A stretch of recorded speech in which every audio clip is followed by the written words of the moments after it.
We are living in a computer-programmed reality, and the only clue we have to it is when some variable is changed and some alteration in our reality occurs.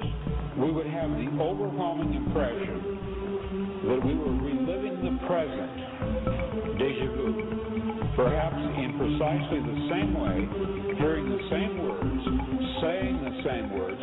I submit that these impressions are valid and significant, and I will even say this: such an impression is a clue that at some past time point, a variable was changed, reprogrammed as it were, and that because of this, an alternative world branched off.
Good afternoon and welcome to yet another edition of Free Association Radio.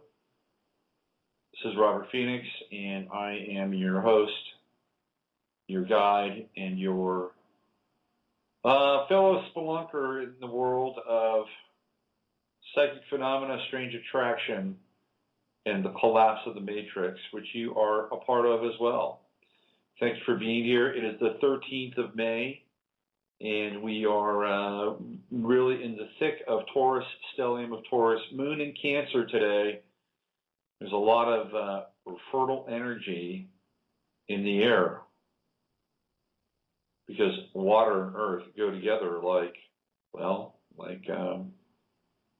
I don't know, Kanye and Kim. Actually, Kanye and Kim are water and water. Kanye is a Cancer and Kim is a Scorpio. A very funny incident over the weekend. I don't know if you saw this or not, but Kanye West was walking with Kim Kardashian in L.A. and is being followed by the paparazzi, and he wasn't watching where he was going, and he ran into a sign. He walked right into a sign. And that sign knocked his ass over. And I wanted to get the audio for it. Let me see if I can find it. You'll hear some clicking sounds, but I gotta find it. The visual of it is great. The audio is even better. So let me see if I can find it though. We're gonna get into some more serious stuff here, but we gotta. Anytime one of Satan's own gets Kerblancs, he hits a pole. Anytime one of Satan's own gets smacked upside the head in a way that is absolutely entertaining and enlightening, we have to pay attention.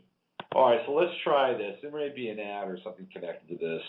It may take a minute or two. Let's find out. Here it is. Come on.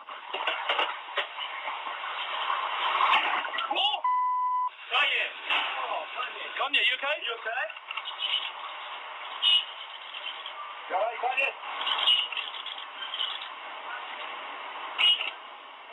Are you okay? Stop taking pictures out there.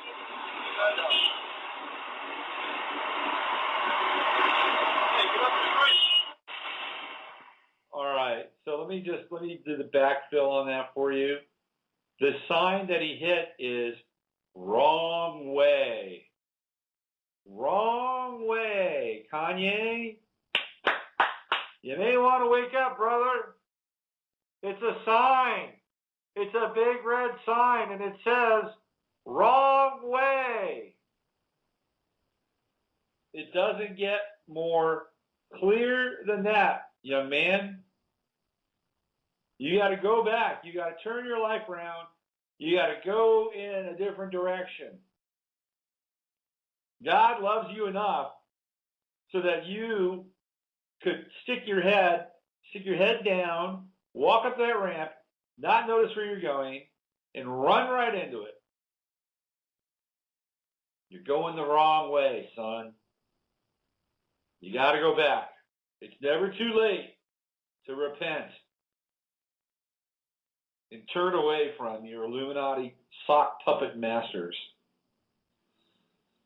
Speaking of which, this is a good segue to get into the music world.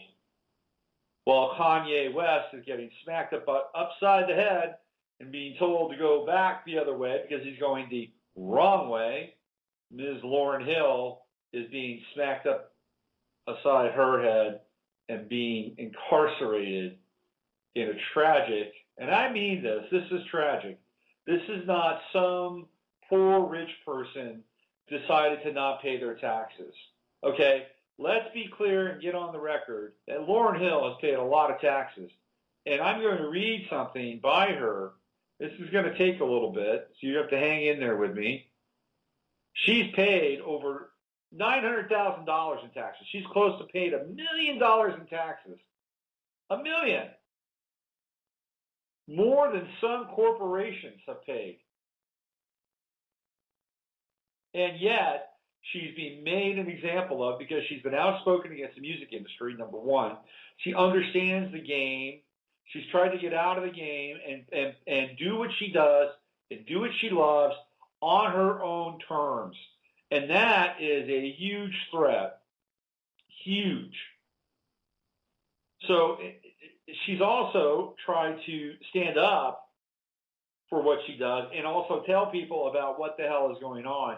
Big red flag for her when it comes to the powers that be. So now she's got 3 months in jail, and she's part of a re-education, not the miseducation of Lauryn Hill, but the re-education of Lauryn Hill inside the four walls of a jail cell where she will undergo psychiatric treatment for her so-called debilitation based on conspiratorial thinking, thanks to the judge that doled out her sentence. So she doesn't just get to, quote-unquote, cool her heels. No, she will be given rigorous, and I mean rigorous, intervention, which will likely include some form of prescribed medication. Once you are behind those walls, you are, for all intents and purposes, screwed, okay? Take it from somebody who's been there. I've been there.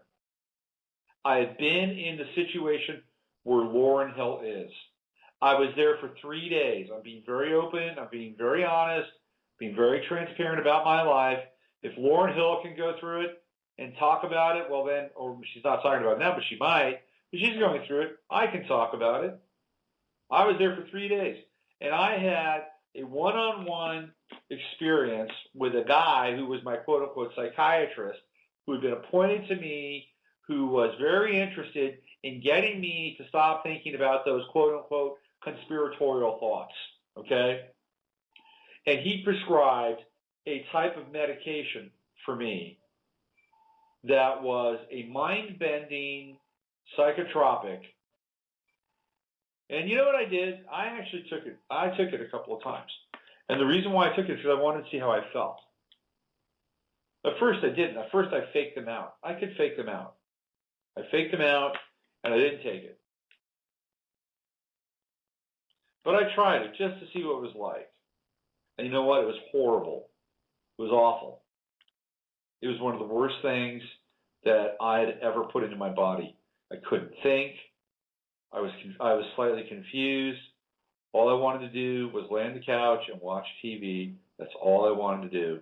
And so I had a little one-on-one with my friend there, and I said to him, I said, I can't take this. I'm a writer. I need my brain, and this absolutely short circuits my ability to think and write.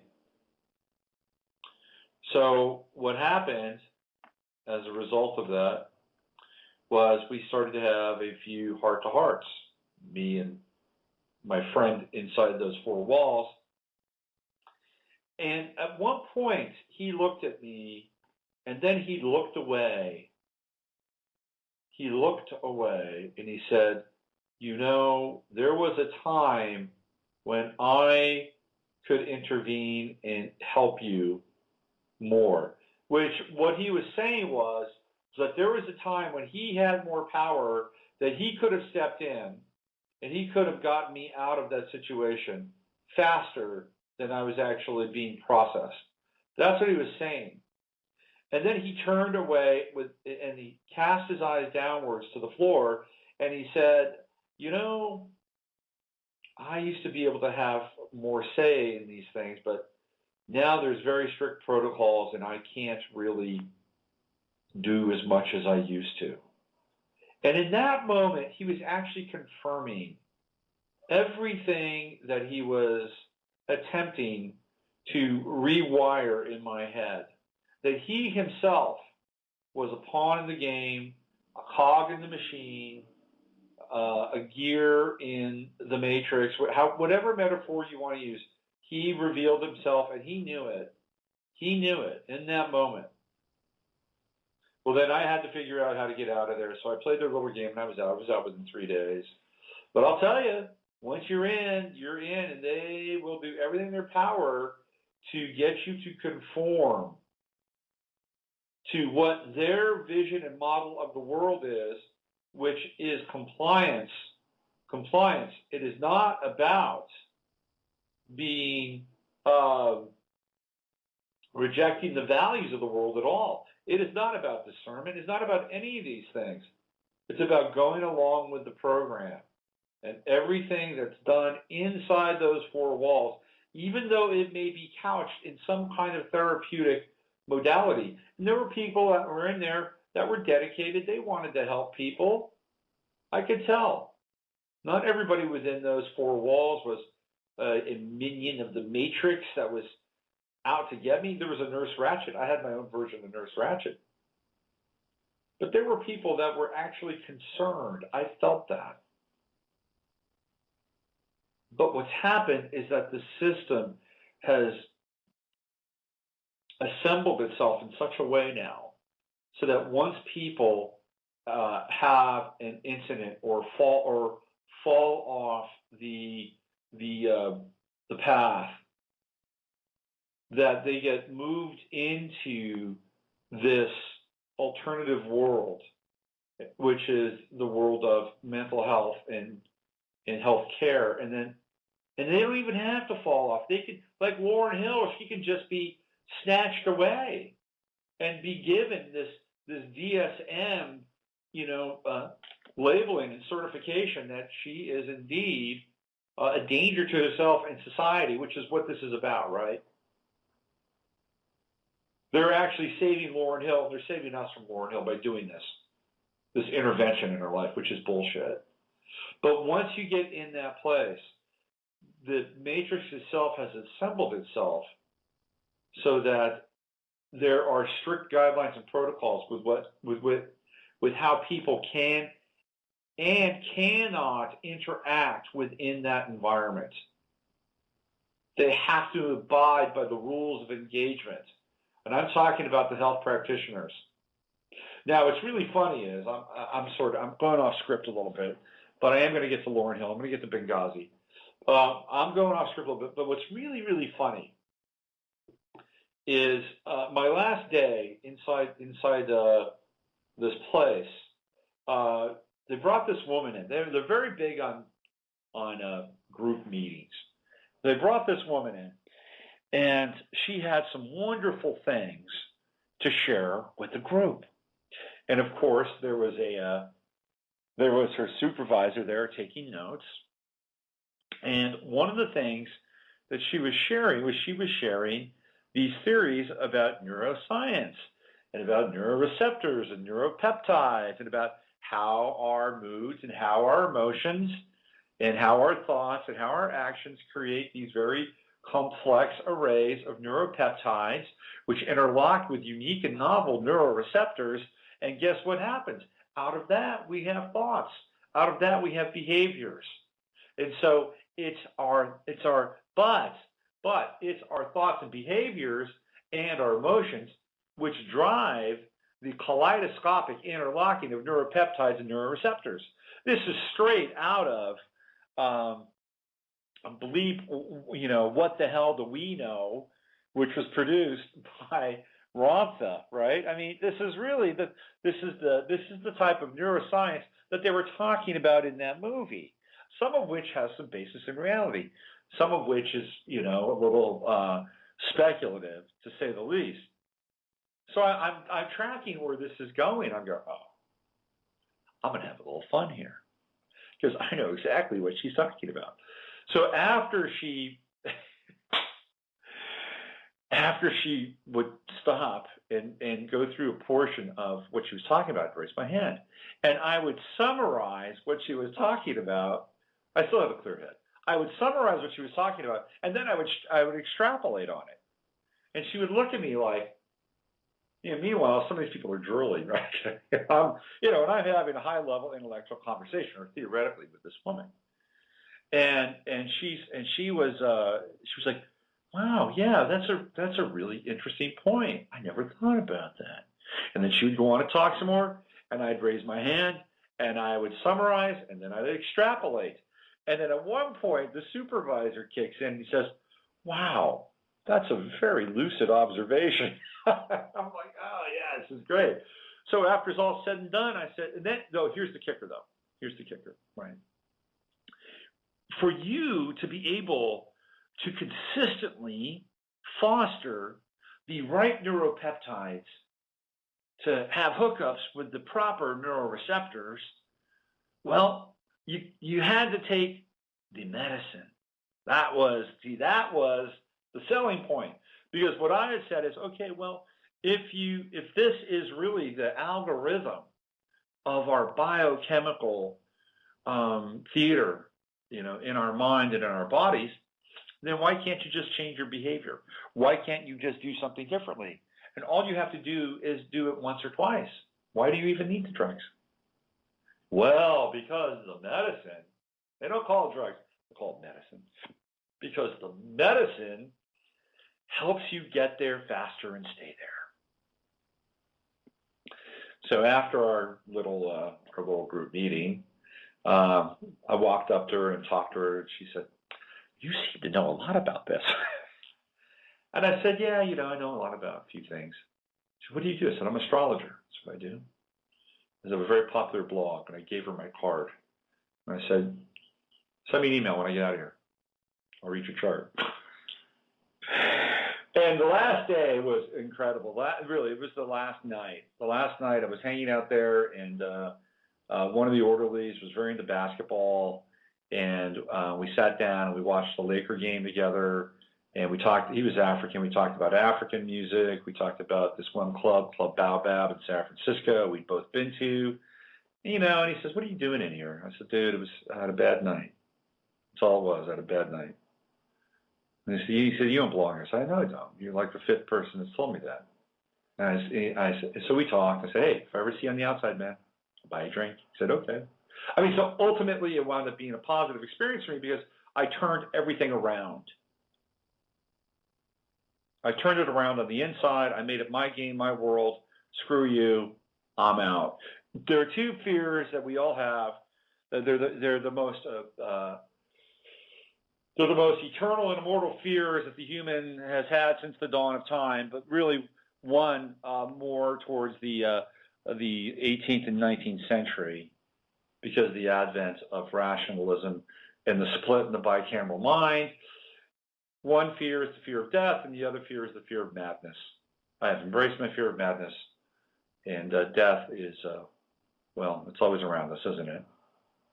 It's the way it is. Let's get into Lauryn Hill. Enough about me. So this is something, some of you have read this online. If you haven't, I'm going to read it to you now. I think it is lucid. I think it is a startling and clear and penetrating indictment of the system that we're in. This is not the mindset of a conspiratorial, tin hat wearing victim who has sought to evade authorities based on the fact that she has a lot of money and she's trying to hide it. This is what she wrote. For the past several years, I have remained what others would consider underground. I did this in order to build a community of people like-minded in their desire for freedom and the right to pursue their goals in lives without being manipulated, controlled by a media-protected military-industrial complex with a completely different agenda. Let me read that again. I did this in order to build a community of people like-minded in their desire for freedom and the right to pursue their goals in lives without being manipulated and controlled by a media-protected military-industrial complex with a completely different agenda. Having put the lives and needs of other people before my own for multiple years and having made hundreds of millions of dollars for certain institutions under complex and sometimes severe circumstances, I began to require growth and more equitable treatment, but was met with resistance. I entered into my craft full of optimism, which I still possess, but immediately saw the suppressive force from which the system attempts to maintain its control over a given paradigm. I've seen people promote addiction, use sabotage, blacklisting, media bullying, and any other coercion technique they could to prevent artists from knowing their true value or exercising their full power.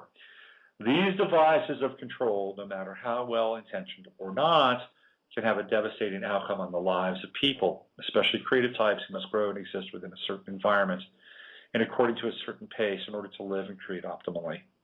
I kept my life relatively simple, even after huge successes, but it became increasingly obvious that certain indulgences and privileges were expected to come at the expense of my free soul, free mind, and therefore my health and integrity. So I left a more mainstream and public life in order to wean both myself and my family away from a lifestyle that required distortion and compromise as a means for maintaining it. During this critical healing time, there were very few people accessible to me who had not been seduced or affected by this machine, and therefore could be trusted to not try and influence or coerce me back into a dynamic of compromise. Individual growth was expected to take place unnaturally or stagnated outright, subject to marketing and politics.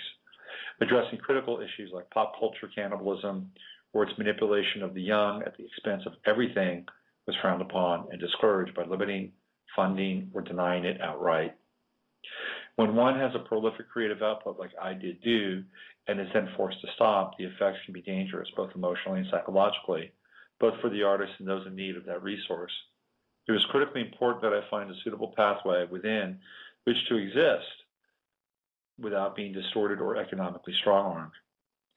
During this period of crisis, much was said about me, both slanted and inaccurate, by those who become dependent upon my creative force, yet unwilling to fully acknowledge the importance of my contribution, nor compensate me equitably for it. This was done in an effort to smear my public image in order to directly affect my ability to earn independently of this system. It took a long time to locate and nurture a community of people strong enough to resist the incredibly unhealthy tide and, more importantly, see through it. If I had not been able to make contact with and establish this community, my life, safety, and freedom would have been directly affected, as well as the life, safety, and freedom of my family. Failure to create a non-toxic, non-exploitive environment was not an option. As my potential to work and therefore earn freely was being threatened, I did whatever needed to be done in order to insulate my family from the climate of hostility, false entitlement, manipulation, racial prejudice, sexism, and ageism that I was surrounded by. This was absolutely critical while trying to find and establish a new and very necessary community of healthy people, and also heal and detoxify myself and my family while raising my young children. There were no exotic trips, no fleet of cars, just an all-out war for safety, integrity, wholeness, and health, without mistreatment, denial, and or exploitation. In order to liberate myself from those who found it okay to oppose my wholeness, free speech, and integral growth by inflicting different forms of punitive action against it, I used my resources to sustain our safety and survival until I was able to restore my ability to earn outside of it. When artists experience danger and crisis under the effects of this kind of insidious manipulation, everyone easily accepts that there was something either dysfunctional or defective with the artist, rather than look at and fully examine the system and its means and policies of exploiting/doing business. Not only is this unrealistic, it is very dark in its motivation, conveniently targeting the object of their hero worship by removing any evidence that they needed or celebrated this very same resource just years, months, or moments before. Since those who believe they need a hero/celebrity outnumber the actual heroes/celebrities, people feel safe and comfortably justified in numbers committing egregious crimes in the name of the greater social ego, ironically diminishing their own true hero-celebrity nature in the process. It was this schism and the hypocrisy, violence, and social cannibalism it enabled that I wanted and needed to be freed from, not from art or music, but the suppression, repression, and reduction of that art and music to a bottom line alone. Restrictions and limitations, bottom line without regard for anything else. Over-commercialization and its resulting restrictions and limitations can be very damaging and distorting to the inherent nature of the individual. I love making art. I love making music. These are as natural and necessary for me almost as breathing or talking. To be denied the right to pursue it according to my ability, as well as be properly acknowledged, compensated for it in an attempt to control its manipulation directed at my most basic rights. These forms of expression, along with others, effectively comprise my free speech. Defending, preserving, and protecting these rights are critically important, especially in a paradigm where veiled racism, sexism, ageism, nepotism, and deliberate economic control are still blatant realities. Learning from the past, insulating friends and family from the influence of external manipulation and corruption is far more important to me than being misunderstood for a season. I did not deliberately abandon my fans, nor did I deliberately abandon any responsibilities, but I did, however, put my safety, health, and freedom, and the freedom, safety, and health of my family first over all other material concerns. I embraced my right to resist the system intentionally, opposing my right to whole and integral survival. I conveyed all of this when questioned as to why I did not file taxes during this time period. Obviously, the danger I faced was not accepted and reasonable grounds for deferring my tax payments, as authorities who, despite being told of this, still chose to pursue action against me as opposed to finding an alternative solution. My intention has always been to get this situation rectified. When I was working consistently without being affected by interferences mentioned above, I filed and paid my taxes. This only stopped when it was necessary to withdraw from society in order to guarantee the safety and well-being of myself and my family. As this and other areas of issue are resolved in such state, I'm able to get back to doing what I should be doing the way it should be done before. This is part of that process. To those supporters who were told that I abandoned them, that is untrue. I abandoned greed, corruption, and compromise, never you, and never the artistic gifts and abilities that sustained me. So that was what she wrote, and the tax period was from 2005 to 2007. So what Lauryn Hill did, she decided, she made a choice. She made a choice. She pulled out of the system because the system was destroying her. And when I say the system, I'm talking about the music industry. The music industry was destroying her. The music industry wanted Lauryn Hill to make a particular type of music. They wanted Lauryn Hill to make that music when they wanted her to make that music. And if Lauryn Hill decided that she wanted to have themes in her music that addressed the exploitation she was experiencing as an artist, it was not going to happen. They were not going to put her records out. So that was part of her creative process. She was waking up. And so what happened was that she said, okay, she had her Dave Chappelle moment. Dave Chappelle went to Africa. Lauryn Hill did what she did. She didn't work. She used the money that she probably needed to pay her taxes with in order to live off of during that time. I think that's what she did. And I think what she wanted to do was she wanted to defer her ability, she wanted to defer her payments until she was ready and able to be productive, make music, make money, and pay her taxes. and she was not allowed that, ultimately. But then she actually settled up. I think she paid some money, but it wasn't enough. So this is troubling, because this is somebody who she was not. I mean, people claim that she wanted to dodge taxes and dodge paying her taxes. I don't see that at all. I see it as somebody who was fighting for her survival. Because what happens in situations like this is that families get torn apart.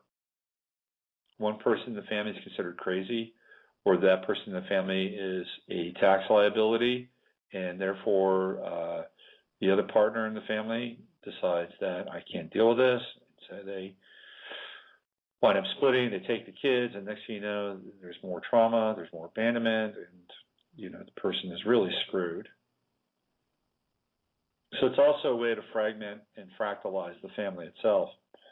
And so what she did is she recognized that. She said, okay, well, we're going to stay in the game here, and we're going to circle the wagons, and we're going to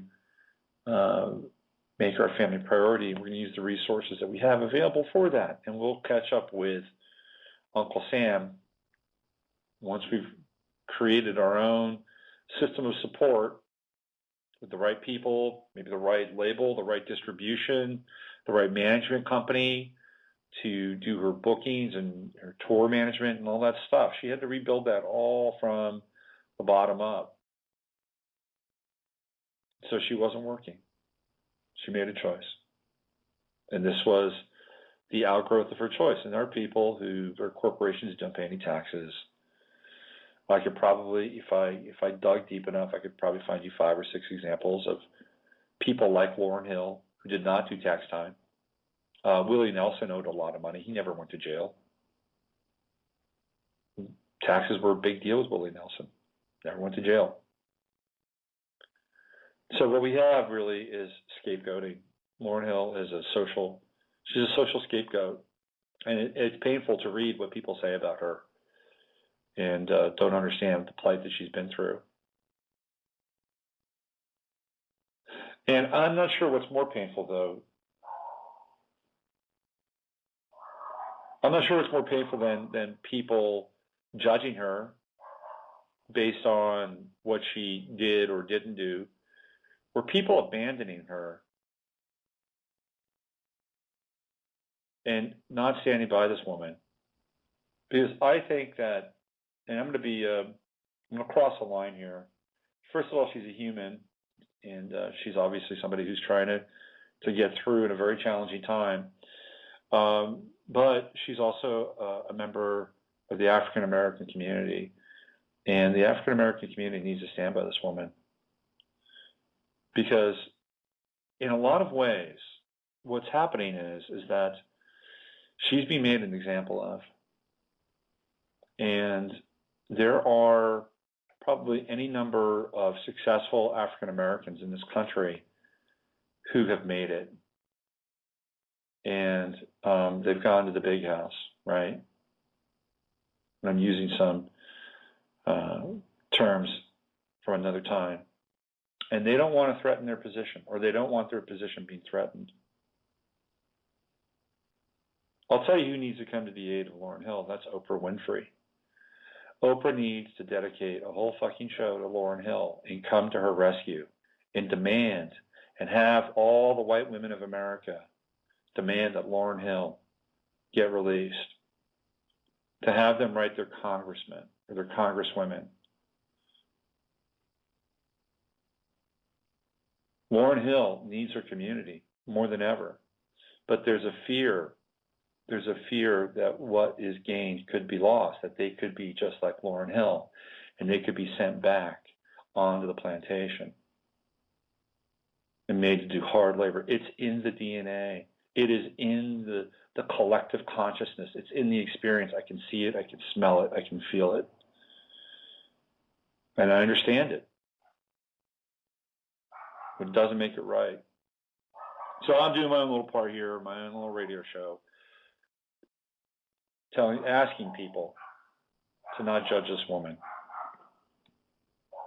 She's doing everything in her power in order to get through a very challenging circumstance at a very challenging time. And it could be any one of us, trust me, because I have been there. All right, so why don't we shift gears a little bit and let's talk about Benghazi. Okay. Before we get to Benghazi, we're moving now. Segue. Wiki. Lauryn Hill's not the only person that's had tax issues over the last 72 hours. If you are reading the headlines, the IRS has come out and admitted that they have been targeting conservative groups, i.e. Tea Party groups. They've been targeting them for audits. They've come out and said it.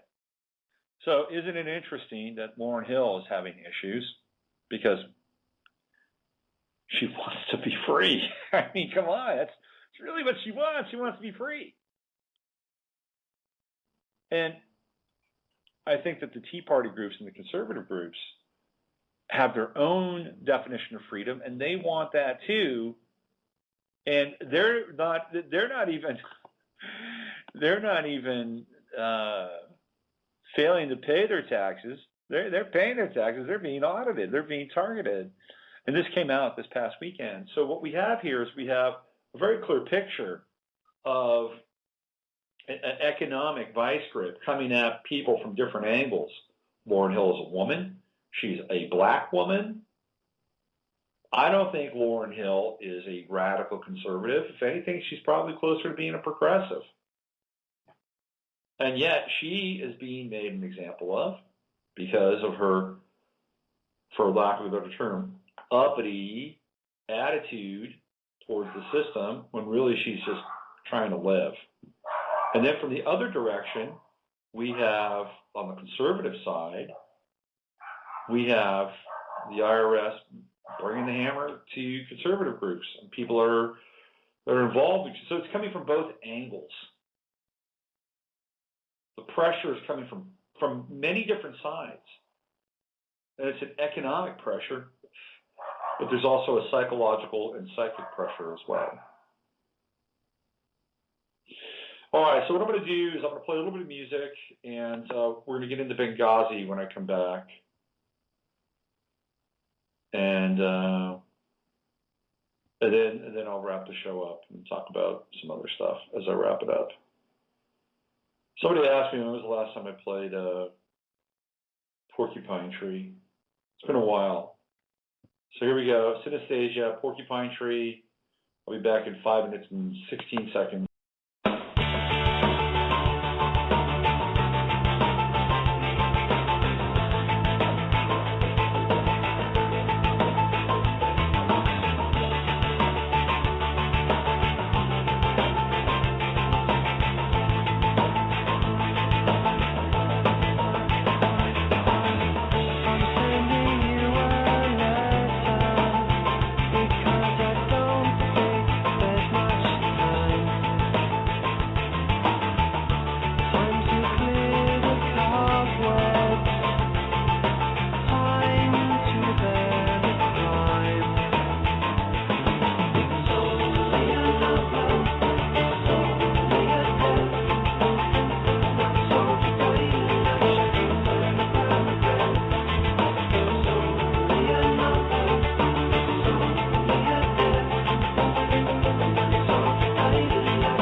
All right, that was Porcupine Tree with Synesthesia.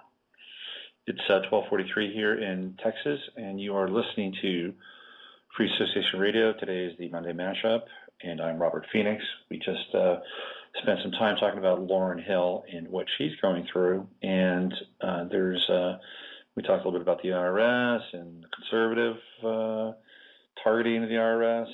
And now there is another targeting taking place, and it's actually quite interesting, and it's what's happening with Benghazi. There is a shift that's occurring, and it's related to the media, the mass media, ABC, CBS, NBC, all of whom are basically owned and operated by intelligence agencies. They disseminate information to the masses. They're not owned and operated, but they're operated. They're owned by major corporations, but the news directors and people in key positions in all of those networks have links to the intelligence world, either directly or indirectly. It's common knowledge. MSNBC, CNN, you name it. The ministers of information are in place. So what's happening now is that there is a change. There's a shift. Because Benghazi had gone away for quite a while, and now it's coming back. And it's coming back with a vengeance. There are allegations coming out about Benghazi. There are insiders. Republicans are calling for a hearing. There's a lot happening on the Benghazi front. Now, Obama just came out and said that it's a sideshow. This is what he said. That it is actually distracting from what's going on in the country. Now, where did we hear that before? Where have we heard that language before about sideshows? And that it is a quote-unquote conservative conspiracy. Where did we hear that before? I'll tell you where we heard it before is with Clinton and with the Lewinsky trial, okay? Where Clinton was actually impeached. Now, what was happening with Clinton during that time is that there were things that were being asked of Clinton that he did not want to do. He did not want to go into the Balkans and start bombing the Balkans. And what he really didn't want to do is he didn't want to bomb the Iraqis. He was willing to put sanctions against the Iraqis, but he did not want to bomb them. So what Lewinsky, what the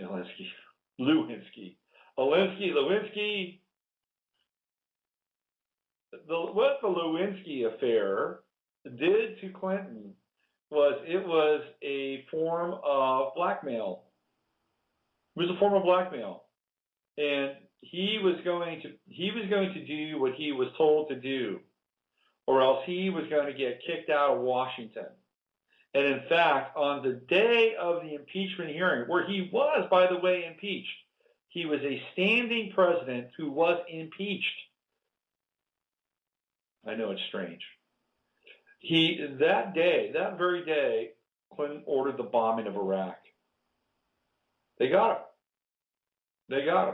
They had him. I'm not a Clinton fan. The guy couldn't keep his pecker in his pants. Shouldn't have married a beard, but that's a whole other story in and of itself. But they got him. What's happening now? What is happening now with Benghazi and Obama? Now, you may think, if you are a conservative out there and you're listening to this, you may think that this is great, that Obama will finally have to face the wrath of the conservative Republicans who have something on him. It's not his birth certificate, not his pot smoking, it's not his his pickup games with Reggie Love. No, it's Benghazi, and it's serious. There are some serious allegations, and what took place there was fairly serious too. Now we also have David Petraeus coming out and beginning to say that he was blackmailed, that he didn't have an affair with Paul Broadwell. This is all coming out now. It's all happening. Everything is happening. It's happening fast. And the media, the mass media, the mainstream media are picking up on this in a very big way. It's even though the Obama administration has called a huddle, they did this. They basically got the news directors from the media, and Jay Carney was the guy that held the impromptu press conference, basically said that, hands off. Enough is enough. We've got bigger fish to fry. Move on. Well, it's not working. And if you're a conservative and you think this is the best thing that's ever happened to Obama, you should be really thinking about that. Because probably what's taking place is that he is being strong-armed politically to do something that he has not done yet, that maybe he's pushed back on or has drug his heels. And you may say, well, what's that? He's done everything. He's allowed Monsanto to write the Food Safety Act. And he's probably allowing the Rand Corporation to write the immigration bill. So you may ask, well, what is it? I'll tell you what it is. It's Iran. And he's probably being forced to take military action against Iran, or else this Benghazi thing is not going to go away. And if that's the case, and he complies, then he's being forced to initiate World War III, which we're probably already in anyway, but we don't know it. Just to give you the headline.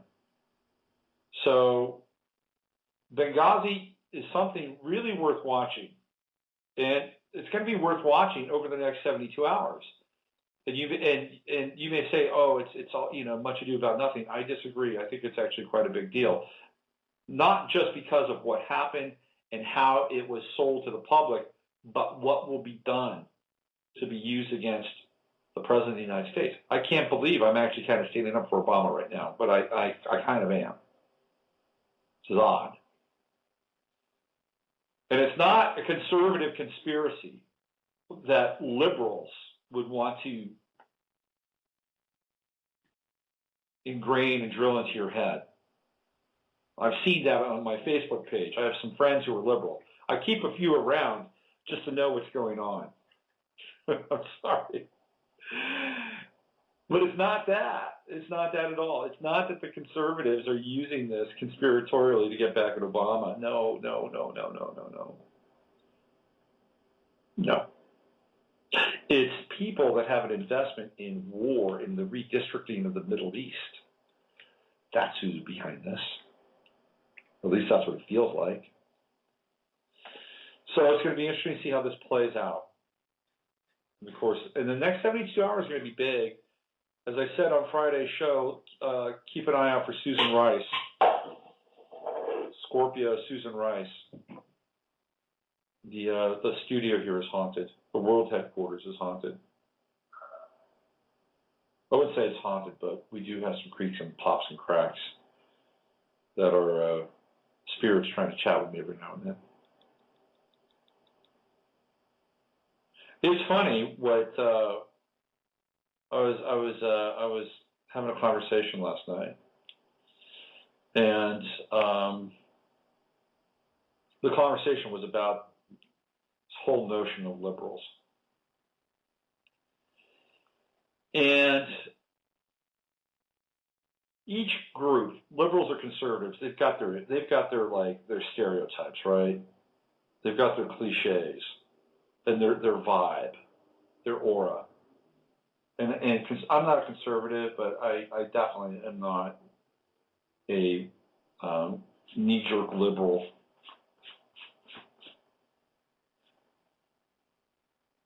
But as we went down sort of the psychological profile of liberals, the terms that came up were entitled, smug, enlightened, and all of a sudden the two words that really popped for me at that point were, what do they see themselves as? What do liberals see themselves as?